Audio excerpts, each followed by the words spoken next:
Hello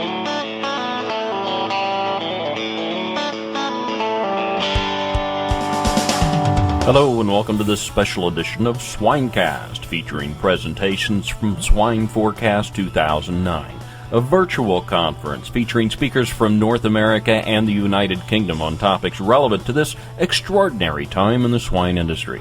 The conference took place on Thursday, November 20th, and was attended by producer groups in more than 30 locations across the U.S. and Canada. Conference sponsors in alphabetical order were Elanco Animal Health, JBS United Incorporated, Pfizer, Swinecast.com, and Zinpro. At the end of the presentations, an extended question and answer period received questions from many of the producers gathered in small groups around the country. So, this is Swine Forecast 2009. Sit back and enjoy. Dr. Stephen McOrist at the University of Nottingham, with 24 years of comprehensive high-level participation and experience in the production animal industry. He draws on his on-site experience in China, supplemented with recent travels. Okay, thanks very much, Ned, and thanks very much for inviting me, and I hope everyone can hear and understand my accent. There's quite a few slides here, so I wasn't quite sure how long to talk for and in what detail and everything, but I just wanted to mention about pig production in Asia, and I certainly thank PIC for some of these materials in some of these slides. We saw the material from Rabobank, and that's similar interpretation. The main point for myself was just that China has a lot of potential in terms of population growth and also in terms of GDP annual growth, and we'll come back to that. I'm going to focus on China, but there's lots of other places in Asia, of course. There's a big pig inventory in Vietnam, Philippines, Thailand. The industry in most of these countries is fairly similar. A lot of small farms, small backyard farms, low-value products, and have the typical Asian hot slaughter chain, where the pigs don't actually see a chiller during their life. Very few exports and very few imports, and that typically creates boom and bust cycles where production is of high value one year and very low value the next year. But if we look at China, as Jim said, the numbers in China are certainly very impressive. And I can certainly vouch for the fact that there's an awful lot of people, but also an awful lot of pigs in China. Huge pork output. The population in terms of its territory. So while it's having an extraordinary GDP growth, it can only have a limited space. Another way to put that is that China has 7% of the world's cultivatable land, but it has to feed 22% of the world's population. So straight off, that tells you that there's a good opportunity for imports, and also tells you that any agricultural land in China is very intensively worked over. I'll just show you some maps of China that I won't go into the details in this presentation. If anybody wants a discussion about each of the provinces in China, the states as it were, and the pig production, the swine production in each one of them, and the different ins and outs, I'm happy to go through it. But in this particular chart, it just shows the population densities in China, and the yellow densities are the high density areas. In particular, you can see there the eastern coast, Shanghai and Beijing. The southern coast area, that is Guangdong and Hong Kong, and the central province there of Sichuan. So there's certain kind of hotspots of population in China. These are some hopefully reliable figures. I appreciate Jim's point about the reliability of data in China, but we have to have something to work on. And certainly the per capita pork consumption is increasing. There's both due to an increased population and also increased urbanization, that is people moving to the city. On average, the average Chinese rural worker who moves from the countryside to the city doubles his or her annual income, and as a result of that, they tend to A, shop in supermarkets, and B, eat more at restaurants. These are some figures of the total sow inventory, the slaughtered number of pigs. As Jim said, the reliability of this 680 million, you see figures somewhere between 500 and 600 million pigs slaughtered per year, and the number of breeding farms. There's been a big push in the last year or two in particular for international pig breeding companies to move into China. PIC have been there for a long time. They put in the hard yards of expanding their breeding herds in China. And other companies, the French companies, Dutch companies, Danish companies have also put in significant operations into China. So that directly imported pigs into China have typically come into state-run or provincial breeding centres and then get multiplied and moved out to lots of other sites in China. There's a wide network of these now. There's every state or province you go to has got a few of these breeding centres. The pig production, most of the pig production is the high numbers there are indicated in red. Again, partly reflecting mainly the population. So the pig production is quite close to the major urban centres. There's a ring around about 40 to 100 miles around each of them three main cities in China, Beijing, Shanghai and Guangzhou, of finisher units that supply each of those city markets. The west there is there's fewer Han Chinese out there, more ethnic populations who have a less requirement for pork. The sow herds, there is an awful lot of farrow to finish farming in China, but there is also an attempt to have some two-site production. The two-site production breeders and nurseries occur in some of these provinces, in particular in the south. The ring of provinces around Guangdong, there's a big attempt to have breeding farms located in those areas, and then the pigs move down to finishing sites closer to the major urban areas. But still, I'd have to say I was in around Beijing in the last just a few weeks ago, and it's still very impressive, the enormous number of farrow to finish farms. The concept of age separation of pigs is unfortunately not as good as it could be. And that's a kind of a summary slide there of what I just said, that the three main markets, Beijing market, Shanghai market and Guangdong market, where the larger pig farms, the more intensive production is located. The sow inventory keeps going up in the last few years. There's a dip in the middle. You can see there is in the mid-90s was a price-led boom and bust, which was to do with a huge number of smaller farms getting involved. The market got flooded with pork, and then a lot of people went out. And at that point, that convinced the government to show more intervention into the pig market, and a lot of the smaller farms were pushed out of the scene. And now there's an active encouragement of larger farms, farms that we'd recognise as normal large-scale farms to operate. And that's the same chart, but on a longer scale, going right back to 1975, when theoretically the fully communist control command economy was let loose, but indicates again that price-led dip in the 90s.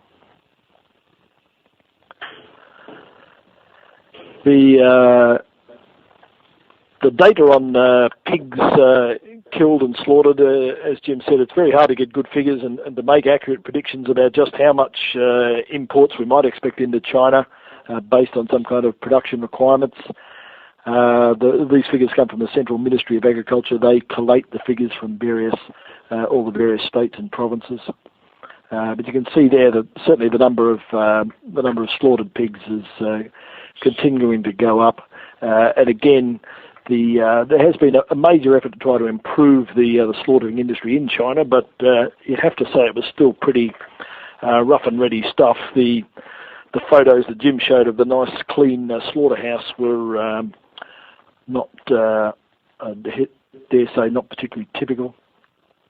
The pig and feed prices, they pay a lot of attention to feed prices, as we all do.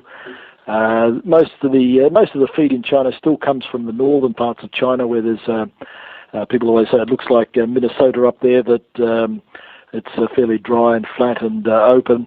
Quite a big corn production, but of course they still have to follow global prices because of the significant amount of imports of pig feed that still comes in.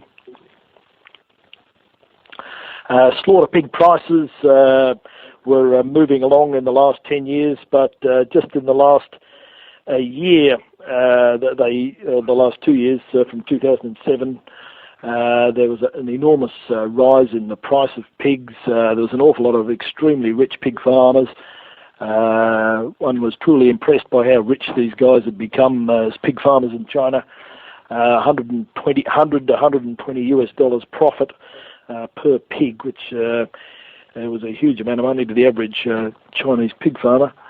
But just in the last few months, the government has made again a big intervention, suppressed slaughter prices in the market, and at the moment the prices come right down to a moderate kind of level. But even at that level, with the cost of production in China, that still means that the average Chinese farmer that I talk to is still making $20 to $30 US profit per pig, which is not too bad.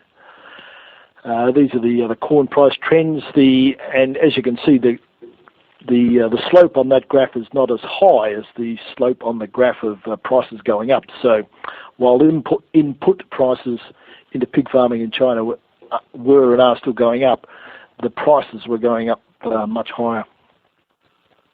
And same as soybean, the prices in China were still going up, but again not as high as the slaughter prices. So the combination of corn and soy, the total finisher feed price trend is still up, but still allows those high profits to be maintained. The Chinese like this particular ratio for some reason, the pig to corn ratio. It indicates supposedly indicates the level of profit per pig, which, as you can see, again in the last year, as I mentioned, has risen quickly. I also mentioned that large-scale farms are increasing, and this is kind of a busy table, but just that the number of farms that have got significant population counts has been increasing, certainly in the last few years, and that the output of those farms is increasing. If we look, just go back. The other thing that this graph, this chart table tells you is that there's still an awful lot of small farms in China, and traditionally that's been a problem in that these guys react quickly to markets and can put the economics of large-scale farming out of whack. If we look firstly at the typical small backyard farm in China, they're amazing places. Absolutely no input costs whatsoever. The cost of production's got to be close to zero. They just turn around whatever refuse or is available from crops or other sources. They may only sell a few pigs a year. The people see these as kind of they're like a bank. There's money invested in these pigs, and every once or twice a year they'll go to the bank, that is, and sell these the pigs on the back of a truck. And this is your typical rural market in China, where this guy's selling portions of liver and fatty pig. This does create major issues for market stability. As I said, if the price goes up, then these guys are all going to flood the market with pigs. So and of disease control. If there's any disease, attempted disease control, then the presence of these guys can create major problems with that. So the government has put a lot of effort and a lot of support into, I wouldn't say getting rid of them, but supporting the alternative, that is larger farms. There's a middle type of farm in China, that is the family farms, smaller operations with 20 or 40 or 50 sows. The traditional Chinese breeds, there's about 40 of them. They're gradually being replaced by the typical Western pigs. The PIC pigs are now widely used, widely available. So this is your typical 20 to 30 sow operation, putting off a couple of hundred pigs a year. There's still plenty of them around. These are, of course, the Chinese are very proud of their native pigs. They've got these famous high reproduction pigs, the Marshans. As I said, there's about 40 of these different pigs. They're amazing to watch. And the breeding farms are mating some of them with your average American Duroc, producing new lines. This native pork, it's extremely hard to judge how much of it's around. We're all used to looking at pork chops and bits of bacon and so forth, but there's another world out there of pork products. These very fatty, thick Asian pork dishes. This is on the left. There's a major supermarket in a major town in Zhuhai in Guangdong, quite a rich place. There's still plenty of this fatty pork available, and also very popular in restaurants. Other Chinese pigs, you've got these little kangaroo pigs. These are tiny little doggy kind of pigs, very popular in roasts. Each of those pigs is only worth about $50 US. And ham products, there's specific breeds for hams. Again, these are very popular. That photo was taken right in the middle of Guangzhou, the second or third biggest city in China. And as I said, there's a strong move away from this kind of traditional Chinese farming to the Western type of farming that we're familiar with. The government's pushing this very much for rural employment reasons, so try to keep the people in the countryside, food security, and market stability, try to get rid of these market fluctuations. This is a list of the top 10 pig farmers in China. Wentz Productions, the top two, I've been to those a few times. There's a range of these farms. The other thing that's happening in China, which is of great interest, of course, is that the American cooperative groups are moving in, that American and global players in the pig industry are buying some of these places, forming specific groups with them to take over or assist or create new large-scale pig farms in China. And certainly at those kind of profit levels that we were seeing, then it makes good sense. This is, and these farms, when you go to these larger farms, they're very large places, all stocked with typical Western pigs. Some of the breakdown of the cost of production of pig farming in China, and we heard some of those figures from Jim before. It's still a very low cost of production. Feed costs are high, but pretty much every other cost is very low.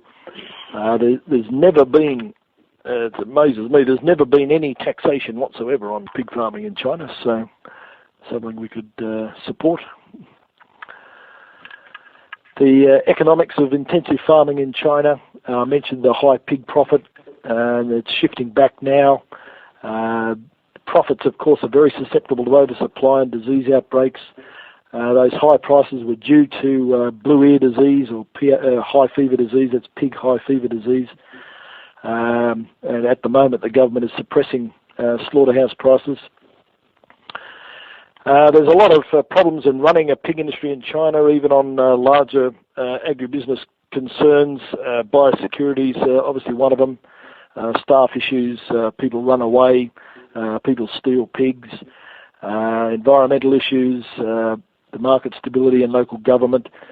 Because pig farms don't pay any tax, this can lead them into conflicts with the local government groups want support. The risks of farming in China, and as I said, many American companies are looking at farming in China directly or somewhat indirectly. Disease control is a major issue. You will get outbreaks of foot and mouth. You will get outbreaks of classical swine fever.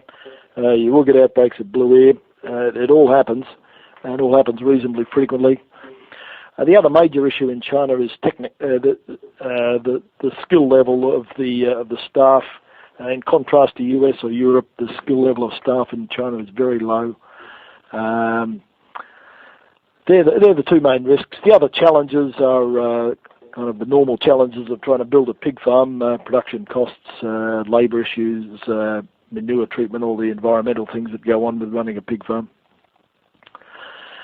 Just some comments on the reason for that spectacular outbreak of blue ear disease and the consequent a huge rise in imports from the US. How did that happen?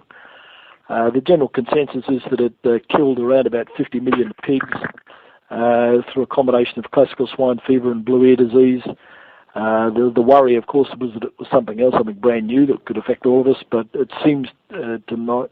The consensus is that it was a bad combination of classical swine fever and PRRS. Other food safety issues, of course, in China. Strep suis is a big issue in China because of the poor state of the slaughterhouses. Melamine is the current bad word in China. Of course, Chinese exports it. And all of that's led to a marked rise in US exports and Chinese imports of pork, 116%. Also breeding stock. When we talk with some of the US exporters who are sending breeding stock into China, it's certainly a very busy time. There's been a huge number of breeding stock going from the US into China. Last year, I think it was, the year before it was 2,000. This year it's 7,000 at least. Just some of the vaccines in China, that there's a huge number of vaccines. There's very little regulation of the animal health industry. There's at least 59 vaccine companies in China, all producing variable quality of vaccines, which doesn't help the health issues in the pigs. So there are a few of the Western-produced, Western-marketed vaccines, like Boehringer vaccines, but there are, in contrast, there's a huge number of locally produced vaccines, and farmers in China are, as I said, the technical level of some of these guys is not the greatest, and they will buy solely on price rather than quality. So just some illustrations of the biosecurity issues. That farm at the top right there is a finisher unit close to Guangdong. So in that area, there's literally hundreds of pig farms, all the same, all crowded in together. Any control program is going to be a problem. The farm at the bottom left was a well-run farm close to Shanghai, but that guy's looking at where the local government had built a primary school right next door to his pig farm, and there's very little in the way of planning regulations or other controls on pig farm environmental issues. So just finally, and I'm happy to take more questions on more details. I'm just trying to give an overview. But the market, the trends are, as Jim said, the trends are positive. Chinese have a great cultural preference for pork. There's an awful lot of Chinese people, a huge population.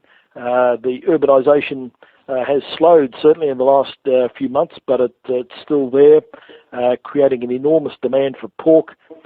The Chinese government supports a lot of policies for the pig industry, low taxation, increased size of farms, increased westernisation of farms, the support for US direct involvement in the Chinese industry is still there. there's hopefully a reduction in the number of smaller, unregulated pig farms, great opportunities for large-scale operations. The profits in pigs have lasted a reasonable period, and Chinese are great savers, so there'd be an expectation that money is being saved so that investment in the future will continue. Larger investors, packers and feed companies are forming, and will continue to be present. Some integrated operations, two-side operations with their own slaughter chain are forming, and will become a major force for pork supply. This is the chart of, again, a kind of an overview of pork consumption in China. Firstly indicates the enormous cultural preference of pork. There's a great amount of pork eaten compared to other meats, and also that consumption will continue. If you look at that chart, that's more or less a license to print money, that chart. If you're a pig farmer, it indicates that the demand and will require an enormous supply of pork into China. And finally, the supermarket sales in Shanghai and all the other urban centres. It's still, you can overestimate this idea about vacuum packs. If you ask me, there's still a huge majority of pig farms and pig consumption in China is still fresh cuts at smaller markets, and even in the supermarkets, it's largely fresh pork cuts. Lots of these famous pigs on the back of a motorbike, pigs on the back of a bicycle, hot chain systems are still present, very fragmented supply chains. Pork retail outlets vary a lot, and consolidation will come, I'm sure, but it's not going to be overnight. So this is my final slide. I just wanted to present the positive aspects of pig farming in China. There's going to be a huge rise in expansion of larger farms, involvement of global and US players in that farm, increasing number of breeding pigs, and certainly still a need for imports from the US and elsewhere.